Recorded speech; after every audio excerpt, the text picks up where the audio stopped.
السلام عليكم ورحمة الله تعالى وبركاته. مرحبا بكم أخوتي إخواني، نتمنى تكونوا بخير وعلى ألف خير إن شاء الله. كنتلاقاو مجددا في فيديو آخر. إن شاء الله هذا الفيديو بغيت نشير ليه واحد النقطة مهمة، بعيدة شوية على قانون الشغل وبعيدة شوية على الأمور ديال السنسات اللي كنا كنهضروا فيها هاد الأيام مؤخرا.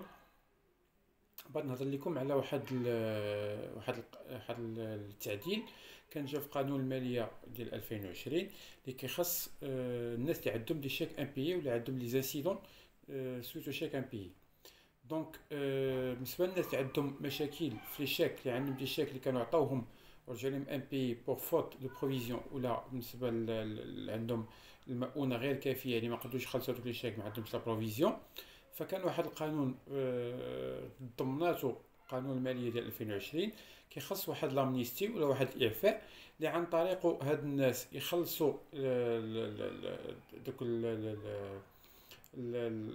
البرانسيبال ولا الثمن الرئيسي اللي كاين في الشيك يخلصوه، وديك لانسيدون اللي كيف ما كنعرفوا حنا القانون العادي كيقول بانك تخلص 5% بالنسبه للشيك الا كان رجع ان بي في الوهله الاولى كتخلص 5%، الوهله الثانيه كتخلص 10%، والشيك لا ترجع المره الثالثه كتخلص 20% وانسي دو سويت. القانون كما قلنا جديد، كان الغرض ديالو انه تشجيع الاقتصاد بصفه عامه، وباش ما يبقاوش هاد لي زانسيدون وهاد لي شيك ام بي يبقاو معلقين في الاقتصاد الوطني. فبالتالي كان واحد القانون كما قلت كما ذكرت انه صدر في القانون الماليه ديال 2020، وكان صالح بالنسبه للشيكات حدود اللي راجعين ام بي في حدود 31 12 2019. ولكن ملي صدر القانون المالي التعديلي ديال القانون المالي ديال 2020، فتمدد هاد الصلاحيه ديال هاد القانون هذا ولا ديال هاد الاعفاء بالنسبه للدعائر، فتمدد لغايه 27 في شهر 7 2020. الطريقه شنو هي الطريقه؟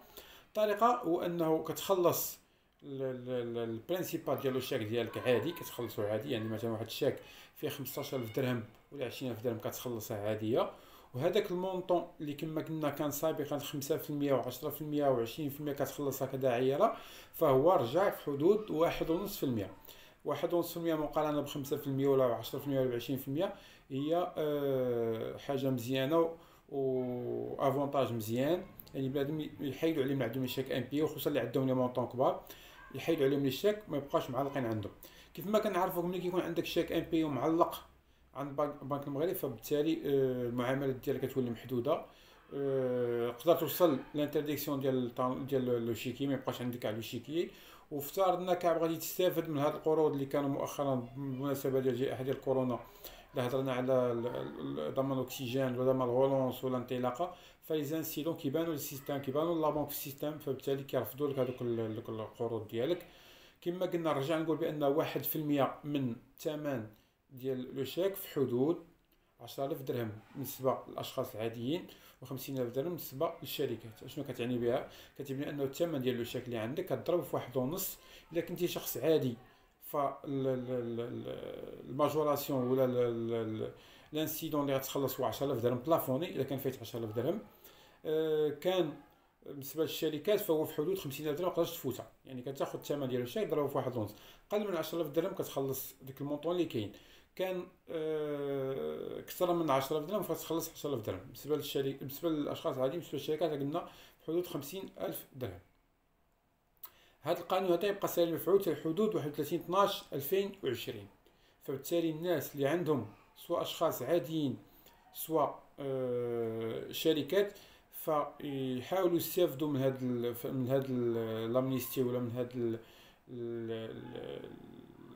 الاجراء اللي هو كتسمى لا كونتريبيسيون. واحد الكونتريبيسيون كيتسمى انه واحد الكونتريبيسيون كتخلصها، يستافدوا منه ويحيدوا لي زامبي اللي عندهم، ويبقى لو كونت ديالهم كما قلنا مزيان حتى الا بغاو يدفعوا شي كريدي ولا شي حاجه ما يكون عندهم حتى شي اجراء.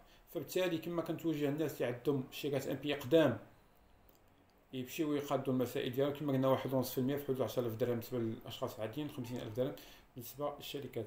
هادشي اللي كاين حدود هاد الساعه في هذا الموضوع هذا. بالي موضوع مهم، كاين بزاف الناس عندهم دي زامبي، فبالتالي قلت ندير لهم هاد الاشاره ربما الناس ما عارفيناش.